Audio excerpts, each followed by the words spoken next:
Okay, so today we're going to talk a little bit about neutral spine and the way that the neutral spine affects different exercises.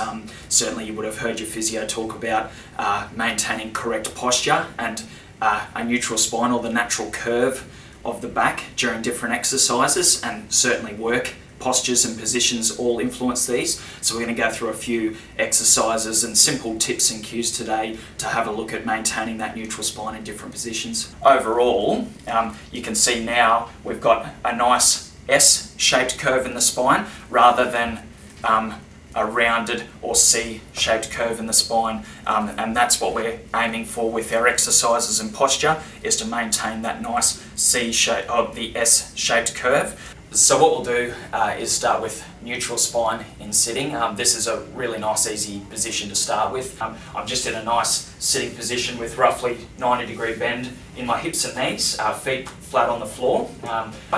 And all I'm doing is focusing on just rotating through my pelvis, so all the way forward.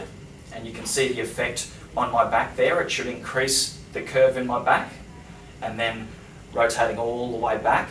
So again, you should see more of a C-shaped type position or a slouched position. Now we want to come out of this position, again, hands on the hips, and just find the mid position there. So you should have even weight on your tailbone or your sit bones, and you should see a nice natural curve in the low back there.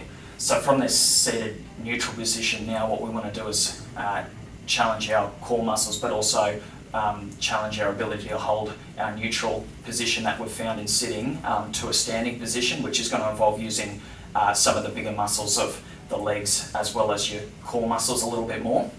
So from this position here, we just want to double check our neutral spine position again, rolling through my movement forwards and backwards and just finding that mid position where you've got that nice S-shaped spine. And from here, what you want to do is set your feet back just a little bit behind the knees. We want to translate our weight forwards and not keep the weight too far back, and hands coming forwards, just translating the weight forward, maintaining that spinal position, not rounding out through here. Okay, so maintaining that position there, hands forward, taking the weight onto the legs and then going through to a standing position. As you're going back down, making sure you're initiating the movement with your hips and not coming forward with the knees or bending the spine. Okay, they're two very common mistakes. So again, finding that position, maintaining the curve, hands forward, and then you're just initiating with the hips sitting backwards into that starting position. A little bit more challenging, we're now going from a standing position to a squat position and then back up to the standing position. So this requires a little bit more muscular effort, a little bit more core work, but again maintaining that neutral spinal position. So in standing, we can again do those pelvic rotations just to make sure that you're in the right or correct position.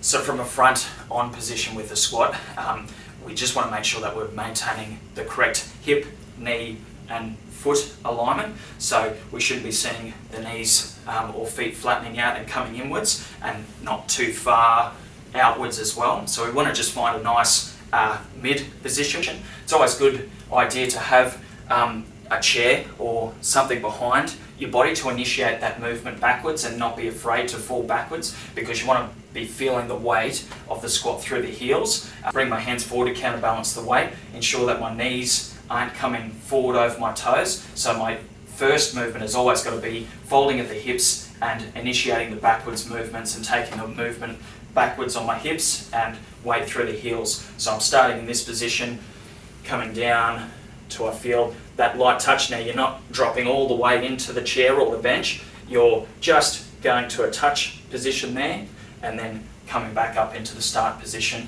and that can be repeated several times in a row. Now if you lose your position of your back or you really start to struggle, you've got to stop, have a rest, because it's imperative that you maintain that nice neutral position throughout the whole movement and through multiple repetitions